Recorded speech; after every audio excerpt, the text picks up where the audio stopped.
All right, so are you ready to dive into the Sicilian Mafia? Let's do it. I have a feeling this one is going to be pretty fascinating. I Yeah, mean, just all this stuff you've shared from that Wikipedia article, it's a lot. it's a lot, yeah. So we're going to be looking into their history and how they're structured, maybe even some of their, those crazy Oh, yes. rituals. Some of the stranger aspects for sure. Yeah, exactly. And it is all based on that Wikipedia article on the Sicilian Mafia. Yeah, it really is amazing how much info is out there I know, right? about a group that really prides itself on secrecy. Yeah, you would think it would be a little more hush-hush. You'd think so. But I guess it makes our job easier. It does, yeah. So let's just address this whole boss of bosses thing right up front. Oh, yeah. We always hear about, this one guy at the top calling all the shots. Like, is that even real? Well, it's a nice image, isn't it? Yeah. To think there's this one mastermind controlling everything. Right. But the truth is much more complicated. The mafia is really more like a bunch of separate groups. They call them clans. Yeah. Each with their own turf, their own leader, their own goals. Hmm. They might work together sometimes, yeah, like if they're dividing territory or dealing with a shared enemy. But they also compete, and I mean sometimes violently, for power and money. So it's not really like this pyramid with one guy on top. Right. It's more like, I think mosaic or network that you said earlier is a good way to put it. Yeah, I was trying to think of like a visual. Yeah, this is a good visual, yeah. Okay, so if it's set up like that, doesn't that make them harder to actually, stop? Well, yeah, it does. Because you can't just take out the top guy and expect everything to crumble. Exactly. Taking down one boss doesn't mean the whole organization falls apart. Right, right. And this setup actually leads to a lot of instability because all these clans are always trying to be on top. Oh, so it's kind of like built-in conflict, like it's inevitable. There's always tension between working together and trying to get ahead. And that's played out in some pretty dramatic ways over the years. Well, hold on. Before we get into all of that drama, Okay. I'm curious how this whole thing even started. Yeah. Like, how did they become what some people call, this industry of violence in Sicily? Well, we got to go back, way back to 19th century Sicily. Okay. The region was changing a lot then. In what way? It was switching from feudalism to capitalism, so there was big social and economic upheaval. Ah, so everything's in flux. Exactly. The old ways were falling apart, and the new Italian state, which had taken over Sicily, was having trouble establishing its authority. So basically, nobody's really in control. Right. A power vacuum. Got it. And that's when you see groups like Okay. the mafia step in. Because they saw an opening. Exactly. They saw that people needed protection, they needed help Yeah. resolving conflicts. Okay. Landowners needed their crops protected, businessmen needed their agreements enforced, regular people needed help settling disputes. And the mafia was like, we got you. Exactly, but for a price, of course. Of course, it's a business after all, even Yeah. if it's a, shady business. Right, a different kind of business.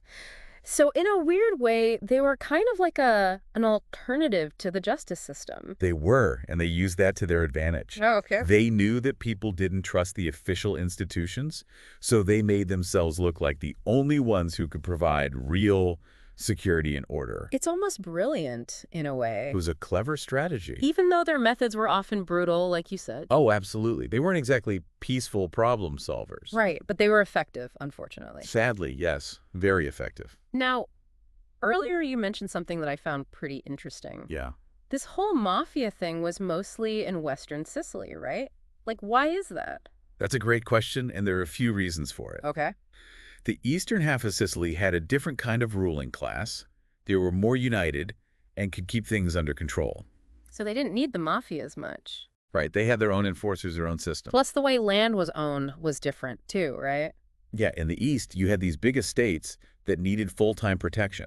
Oh, I see. It wasn't practical for those landowners to hire outsiders, but in the west, In the West. they had smaller, more spread-out properties. So it was easier for the mafia to move around and control things. Exactly. One mafioso could oversee protection for multiple places. Interesting. So it was just more fertile ground for them to take root?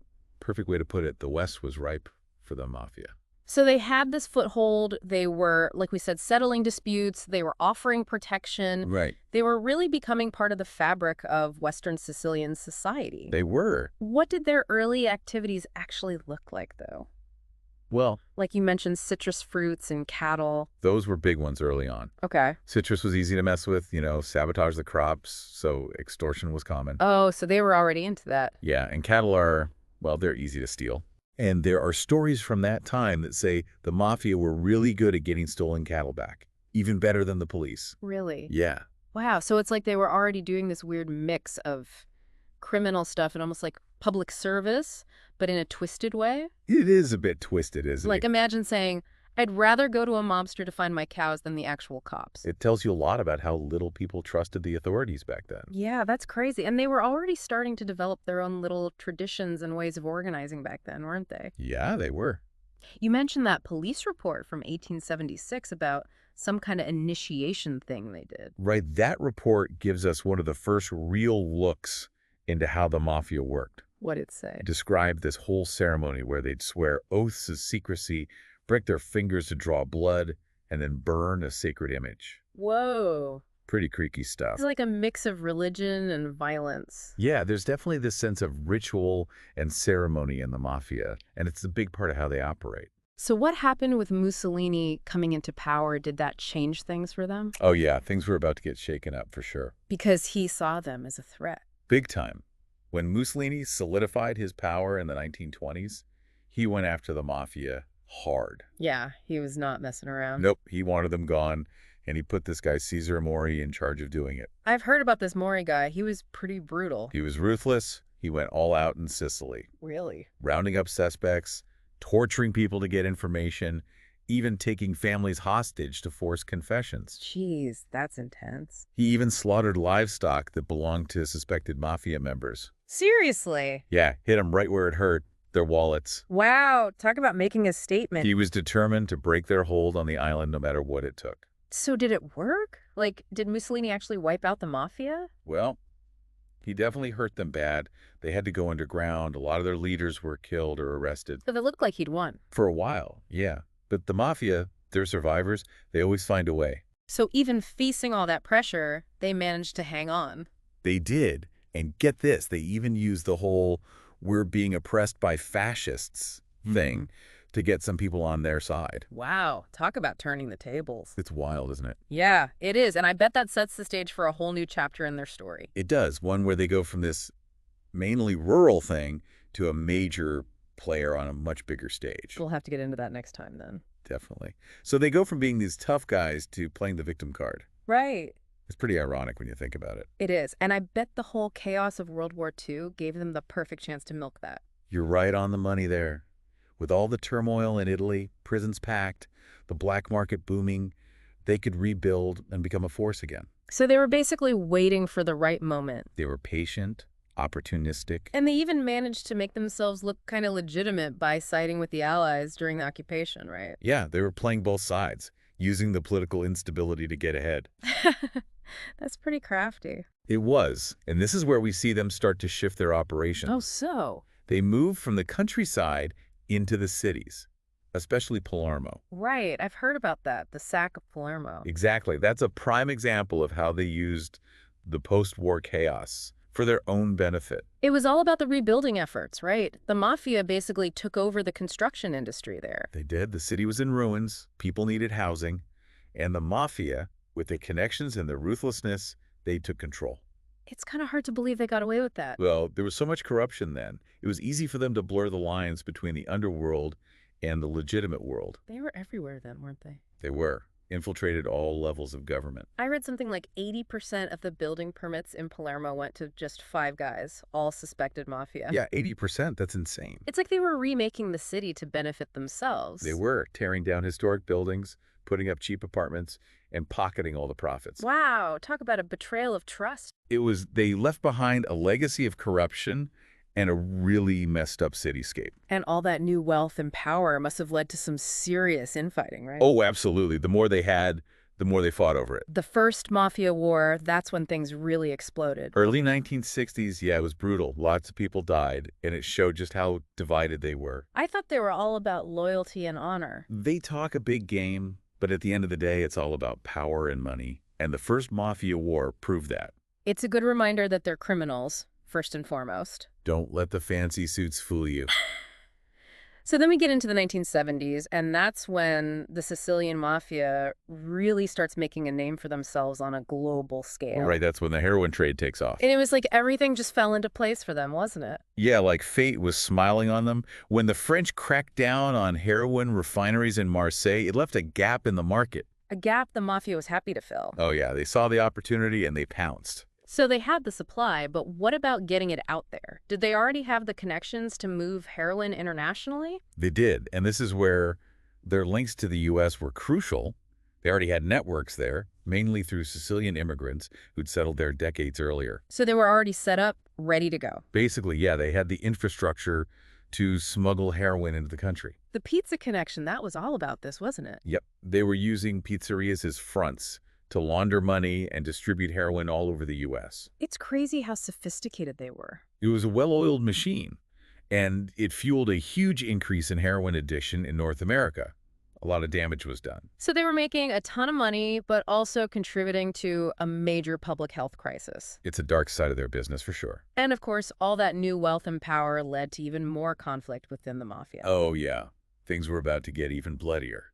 The Second Mafia War was all about who would control the organization and all the money coming in from the drugs. And this is where Salvatore Arena and the Corleonesi come in. Right. The Corleonesi were a different breed, much more ruthless.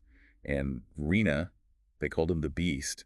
He ruled by fear. He didn't seem like the negotiating type. Nope. He wanted absolute control, and he didn't care who he had to eliminate to get it. So anyone who got in his way was in trouble. You could say that. The Second Mafia War was incredibly violent, even by Mafia standards. What did he do? He went after his rivals, their families, anyone who even questioned him.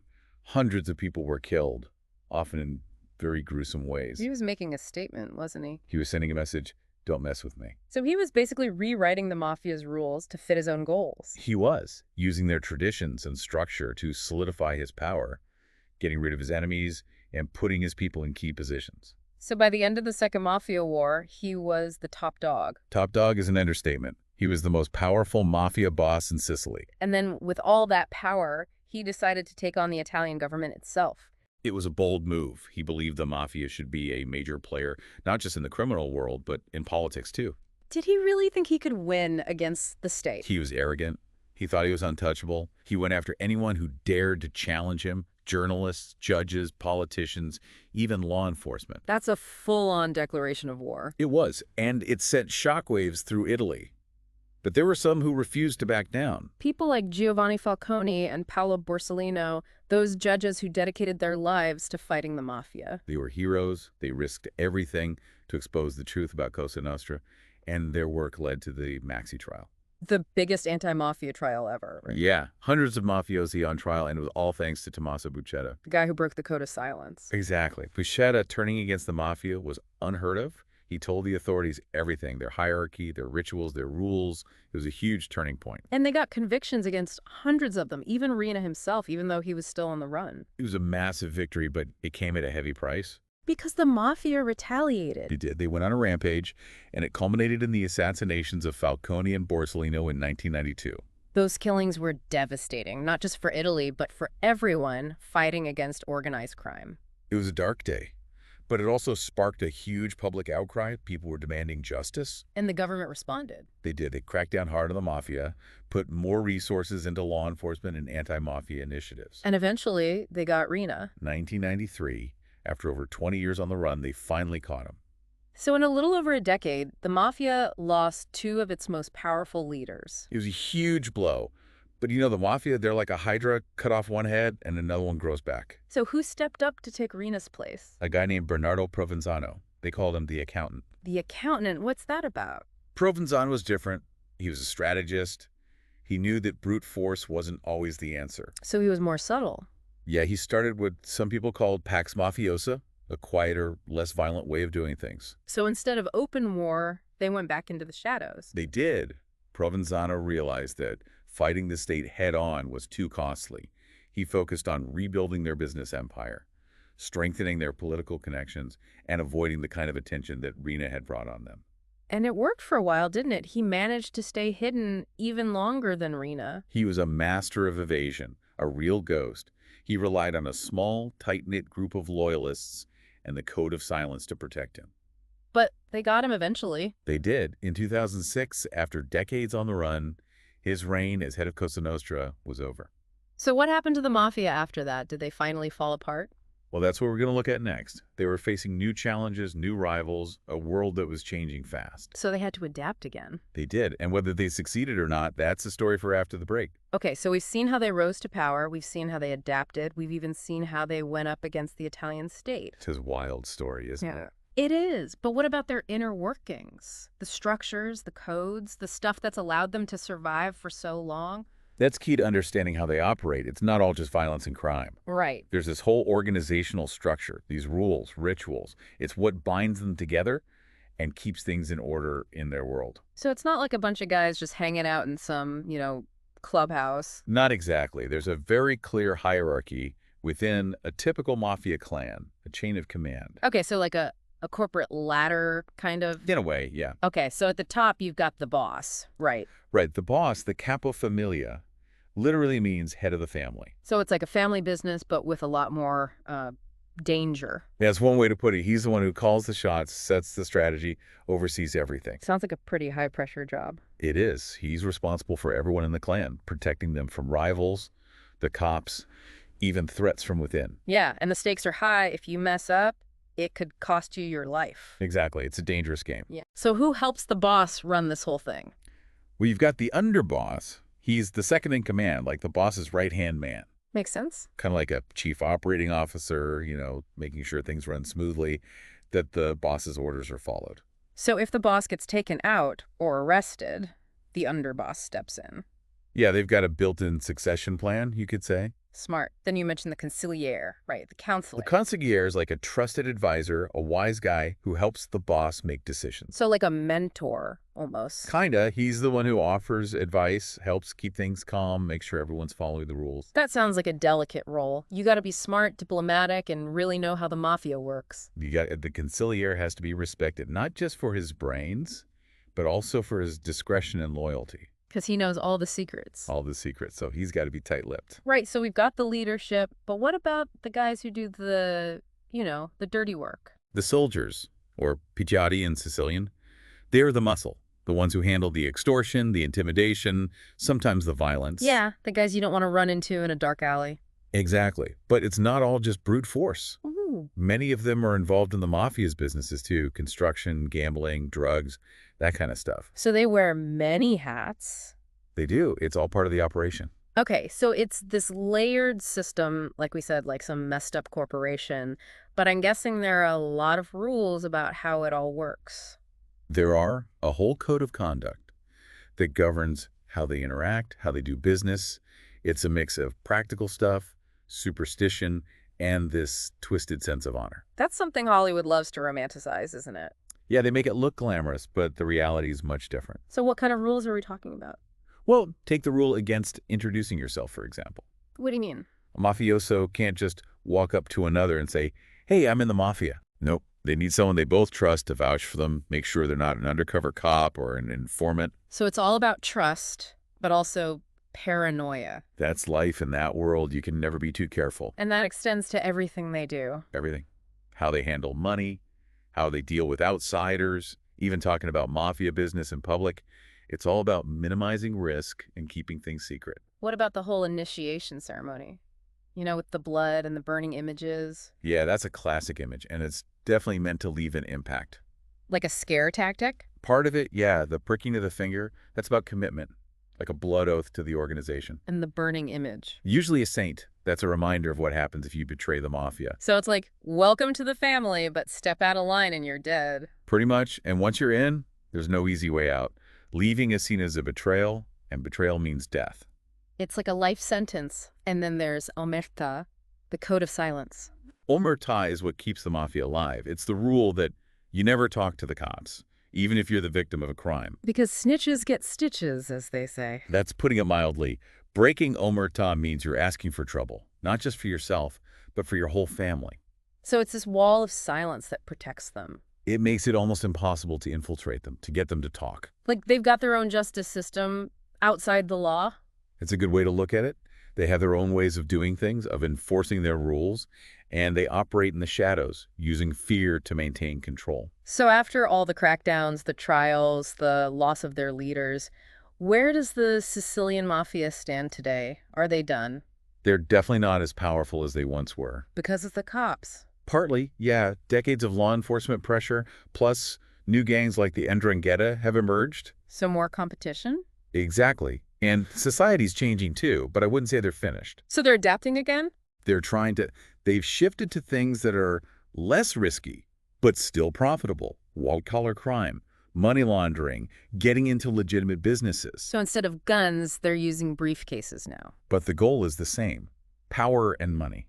And they're still dangerous. Oh yeah, don't underestimate them. They've got deep roots in Sicily, a network of connections, and they're still capable of violence. It's a good reminder that organized crime, it doesn't go away easily. It takes a lot of effort to fight it, and it's constantly changing. Well, this has been a fascinating deep dive. Thanks for breaking it all down for us. My pleasure. And for a listener who gave us this great source material, I think the big takeaway is this. The Sicilian Mafia, they're more than just a bunch of criminals. They're a product of their history, of their culture. They've adapted, they've survived, and they're still drawn to power. It's a story that's still being written. And it's a story that everyone should know. Exactly. So thanks for listening, and keep diving deeper into the things that fascinate you.